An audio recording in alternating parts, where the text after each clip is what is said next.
আজকে ডিউটি গেছি, কারণ ডিউটি থেকে এসে আমার মানে ওখান থেকেই শরীর খুব খারাপ ছিল। তারপরে ট্রেনে আস্তে আস্তে খুবই শরীরটা খারাপ ছিল।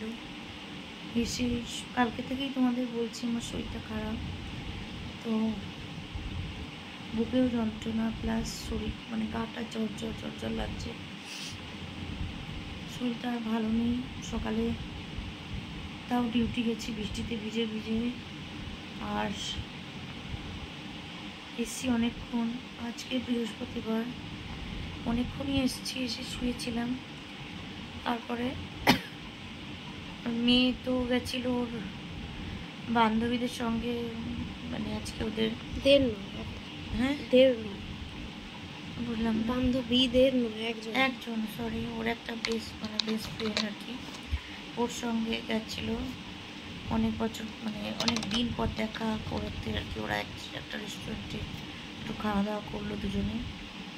তো ও কলকাতায় থাকে, কলকাতায় পড়াশোনা করে, যখন আসছে তখন।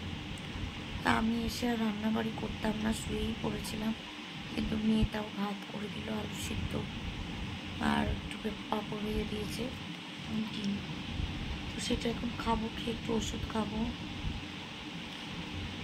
কোনো কাজকর্ম করতে পারছি না, শরীর আমার শরীর আর চলছে না কেমন, আর জানি না কি হবে, খুবই কষ্ট হচ্ছে আমার। আর দেখি খাওয়াগুলো খেয়ে নিই শুবো। যদি শরীর ভালো থাকে তাহলে কালকে ডিউটি যাবো, নাহলে যাবো না আমি। আর তার মধ্যে আরও বৃষ্টিতে সকালে ভিজেছি, এই জন্য আরও বেশি কষ্ট হচ্ছে। চলো খেয়ে নিই, দেখি কী করে দিয়েছে। আমি তো শুয়েই ছিলাম, এসে ওই করেছে সব কিছু। দেখি কী করেছে, আজকে সারাদিনে ওই সব কাজ করেছে। দেখি কী করেছে, তোমাকে দেখাচ্ছি কী করে দিয়েছে আমার জন্য খাবার।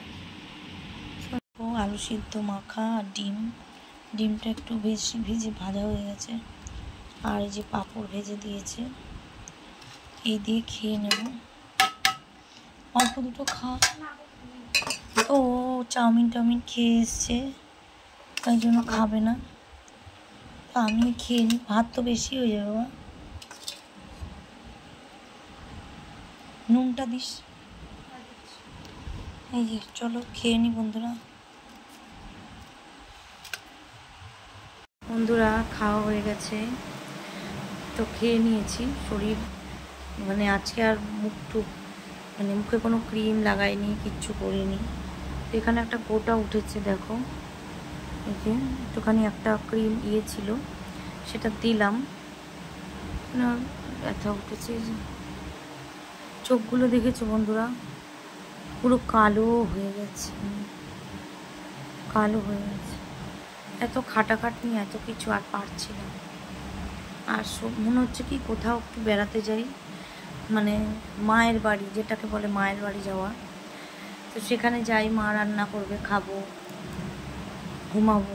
তো সেটাও আমার কপালে নেই। মায়ের বাড়ি তো আমি যাই না, যদিও কোনো সময় যাই, মানে বাবা যতদিন বেঁচে ছিল গেছি, তারপরে বাবা মারা গেল, তারপরে গেছিলাম 2-3 বার গেছিলাম, এখন আর যাই না।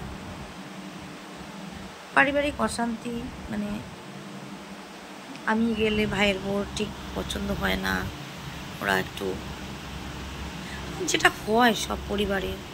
কিন্তু এই নয় যে আমি ওর সঙ্গে কোনো সময় ঝগড়া করেছি, কোনো দিনও না। এত বছর বিয়ে হয়েছে, কোনো দিনও ওর সঙ্গে কোনো ঝগড়া করিনি। মিথ্যা কথা বলে, মিথ্যা বদনাম করে, তো ভালো লাগে না, তার থেকে না যাওয়াই ভালো।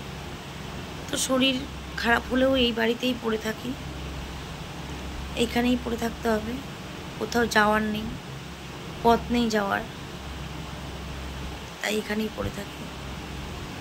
তো চলো ভিডিওটা এখানে শেষ করছি। শরীর ভালো নেই, যদি কালকে শরীর খুব ভালো থাকে তাহলে ডিউটি যাবো, না যাবো না, শরীরের জোর নেই।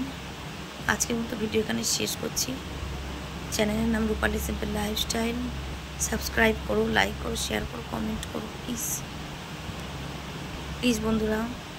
আর আমার মেয়ের যে বান্ধবীর সঙ্গে যে ভিডিও করেছে, ওরা যে গেছিলো খেতে, তার ছোট্ট একটা ক্লিপ, মানে ভিডিও করেনি ওরা, যতটুকু করেছে আমি ছোট্ট এর মধ্যে দিয়ে দেব।